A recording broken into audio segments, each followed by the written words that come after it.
நாம இன்னைக்கு பார்க்க போறது 61 மாடன்கள் யார், அந்த 61 மாடன்கள் எப்படி உருவானாங்க அப்படிங்கறக்கான கதையை தான் நம்ம இன்னைக்கு பார்க்க போறோம். நம்ம போன வீடியோல பார்த்தோம் 21 மாடன்களை சுடலை மாடன் உருவாக்குனாரு. ஆனா இந்த 61 மாடன்களை சுடலை மாடன் உருவாக்கல, அதுக்கு பதிலா சுடலையே உருவாக்குன சிவன் தான் இந்த 61 மாடன்களையும் உருவாக்குனாரு. ஆனா இந்த 61 மாடன்களுக்கும் தலைவர் யாருன்னு பார்த்தோம்னா அது நம்ம சுடலை மாடன் தான். சரி, நம்ம இப்போ என்ன காரணத்துக்காண்டி இந்த 61 மாடன்களை சிவபெருமான் உருவாக்குனாரு அப்படிங்கிறத நம்ம இன்னைக்கு பார்க்க போறோம்.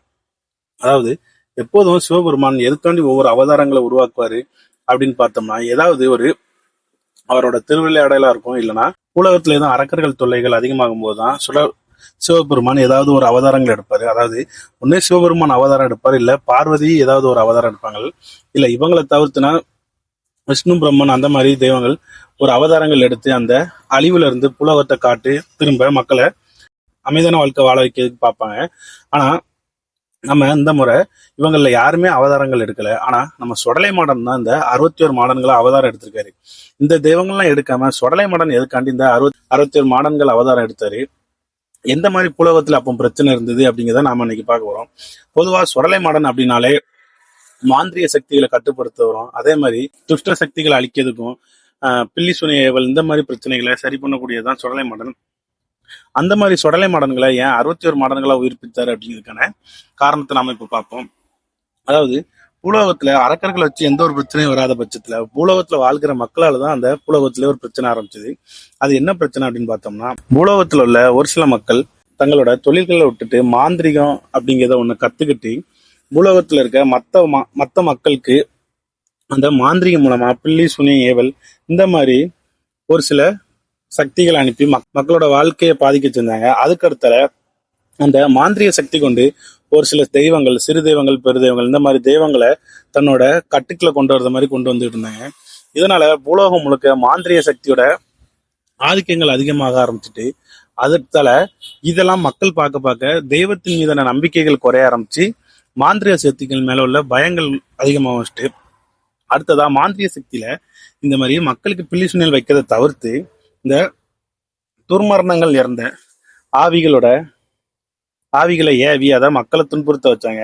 அந்த ஆவிகள் மூலமா அவங்க பண்ண பல விஷயங்களை அந்த துர்மரணங்கள் அடைஞ்ச ஆவிகளை வச்சு அவங்களுக்கு தேவையானதெல்லாம் இந்த மாந்திரிகங்கள் தெரிஞ்சவங்க பண்ண ஆரம்பிச்சிட்டாங்க. அது என்ன துர்மரணம் எப்படி இறந்தவங்க அப்படின்னா, தன்னோட இளமை வயதுல இறந்தவங்க, அடுத்து மிகவும் ரொம்ப கோரமான விபத்துகள்ல இறந்து போனவங்க, அடுத்து மாந்திரிக சக்திகள்ல தவறான முறையை பயன்படுத்தி அதனாலே இறந்தவங்க, அடுத்து ஏதாவது ஊர் நன்மைக்காக ஊரே சேர்ந்து யாரையாவது ஒரு தடவை பழி கொடுக்குது அந்த மாதிரி உள்ளவர்களோட ஆவிகள், அடுத்து தவறே செய்யாமல் அதுக்கு தண்டனை வாங்கி இறந்து போனவங்க, இந்த மாதிரி இறந்து போனவங்களோட ஆவிகள் எப்படி இருக்கும்னா ரொம்ப உக்கிரமாகவும் கோபமாகவும் இருக்கும். இந்த மாதிரி ஆவிகளை அவங்களோட மாந்திரிய சக்திக்கு பயன்படுத்தும் போது அந்த ஆவிகள் எல்லாம் ரொம்ப ரொம்ப உக்கிரங்கள் அடைஞ்சு அந்த மாந்திரிய சக்திக்கு கட்டுப்பட்டு மக்கள் எல்லாம் துன்புறுத்தி தெய்வ சக்திகள் எல்லாம் தன்னோட கட்டுக்களை கொண்டு வரத மாதிரி மாந்திரிய சக்திகள் பண்ணியிருந்தாங்க. இந்த மாதிரி மாந்திரிய சக்திகளோட கை ரொம்ப மேல் வாங்கினால தெய்வத்தின் மீதான நம்பிக்கையில எல்லாருக்கும் குறைய ஆரம்பிச்சது. இதெல்லாம் பார்த்துக்கிட்டு இருந்த தேவர்கள் உடனே இந்த மாந்திரிய சக்திக்கு ஏதாவது நம்ம ஒரு வழி செய்யணும், இல்லைன்னா புலோக மக்கள் தெய்வங்கள் அப்படிங்கிற தெய்வத்தின் மீதான நம்பிக்கை அப்படி கொஞ்சம் கொஞ்சமா குறைய ஆரம்பிச்சிடும். உடனே நம்ம இதை பிரம்மன் விஷ்ணுட்டவே முறையிடுவோம் அப்படின்னு சொல்லி தேவர்கள் பிரம்மன் விஷ்ணுட்டவே முறையிடுதாங்க. அப்போ பிரம்மன் விஷ்ணு என்ன சொல்றாங்கன்னா, நாம எப்போதும் பிரச்சனைனாலே சிவனை நாடிதான் போவோம், அதே மாதிரி இந்த பிரச்சனைக்கும் சிவன்கிட்ட போய் நம்ம முறையிடுவோம் அப்படிங்கிற மாதிரி சொல்லி எல்லாருமே தேவர்கள், பிரம்மன், விஷ்ணு இந்த மாதிரி எல்லாரும் சேர்ந்து சிவபெருமான் கிட்டவே முறையிடுதாங்க. இந்த மாதிரி பூலோகத்துல மாந்திரிக சக்திகளும் துர்மரணங்கள் அடைஞ்ச துஷ்ட ஆவிகளோட சக்திகளும் ரொம்ப பயங்கரமா உக்கிரமாக ஆக ஆரம்பிக்குது. இதனால மக்களுக்கு தெய்வங்கள் மீதான நம்பிக்கைகள் குறைய ஆரம்பிச்சிடும். அதுக்கு நீங்க தான் ஏதாவது ஒரு வழி பண்ணணும் அப்படின்னு சொல்லி சிவபெருமான்கிட்ட முறையிடுவாங்க. உடனே சிவபெருமான் யோசிச்சு, சரி இதுக்காக நான் 61 மாடன்களை உருவாக்குறேன், இந்த 61 மாடன்கள் இந்த பில்லி சுனி ஏவல், மாந்திரிக சக்தி, அடுத்து இந்த துர்மரணங்கள் அடைஞ்ச ஆவிகள் எல்லாம் கட்டுப்படுத்தக்கூடியவங்களா இருப்பாங்க அப்படின்னு சொல்லி அந்த 61 மாடன்களை படைக்கிறாரு.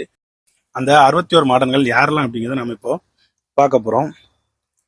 அருவா மாடன், அத்தி மாடன், அகலி மாடன், அக்கினி மாடன், அடுப்படி மாடன், அன்னமாடன், அரிமுத்து மாடன், அரசகுல மாடன், அரையடி மாடன், அரசடி மாடன், ஆண்டி மாடன், ஆவேச மாடன், ஆகாச மாடன், ஆலடி மாடன், இசக்கி மாடன், ஈன மாடன், ஈனமுத்து மாடன், உடுக்கை மாடன், உரி மாடன், உதிர மாடன், ஊசிக்காட்டு மாடன், எச மாடன், ஏறு மாடன், ஒளிமுத்து மாடன், ஒய்யார மாடன், ஓங்கார மாடன், கசமாடன், கரடி மாடன், சக்தி மாடன்,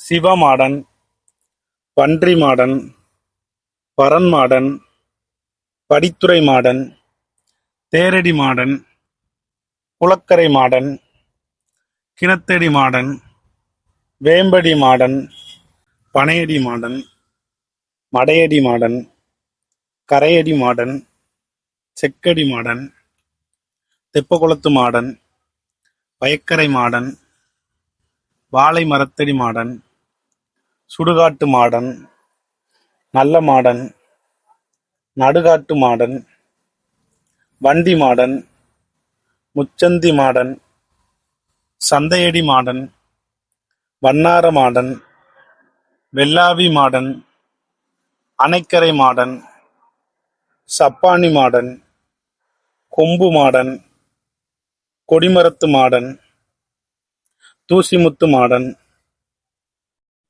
குதிர மாடன், பிச்சிப்பு மாடன், பூக்குழி மாடன், பேச்சி மாடன். பூலோகத்தில் உள்ள மாந்திரிய சக்திகளை கட்டுப்படுத்துக்கும், துர்மரணங்கள் அடைஞ்ச துஷ்ட ஆவிகளோட ஆதிக்கத்தை கட்டுப்படுத்துக்கும் இந்த மாதிரி 61 மாடன்களை பிறவி செய்தாரு. சொடலை மாடன் பத்தின வேற எதுவும் தகவல்கள் தெரிஞ்சா அதை கமெண்ட் பண்ணுங்க. அதே மாதிரி உங்க ஒரு பகுதியில் சொடலை மாடனுக்கு ஏதாவது தனிப்பட்ட முறையில எதுவும் வழிபாடுகள் நடத்தினாலோ இல்ல வேற எதுவும் பூஜைகள் கொடுத்தாலோ அது எந்த மாதிரி அப்படிங்கிறத நீங்க கமெண்ட் பண்ணுங்க. சுடலை மாடன் மட்டும் கிடையாது, இந்த மாடன்கள் 61 மாடன்கள், அதே மாதிரி வேறு சில தலவாய் மாடன், அந்த மாதிரி மாடன்கள் சம்பந்தமான எந்த தெய்வங்களை பத்தி உங்களுக்கு எந்த தகவல்கள் தெரிஞ்சாலும் அதை கமெண்ட் பண்ணுங்க. அந்த நீங்க பண்ற ஒவ்வொரு தகவல்களும் சொடலை மாடன்களும் மாடன்களை பத்தியும் நாம நிறைய விஷயங்கள் தெரிஞ்சுக்கிறதுக்கு உதவியா இருக்கும். அதனால நீங்க உங்களுக்கு தெரிஞ்ச தகவல்களை நீங்க கமெண்ட் பண்ணுங்க.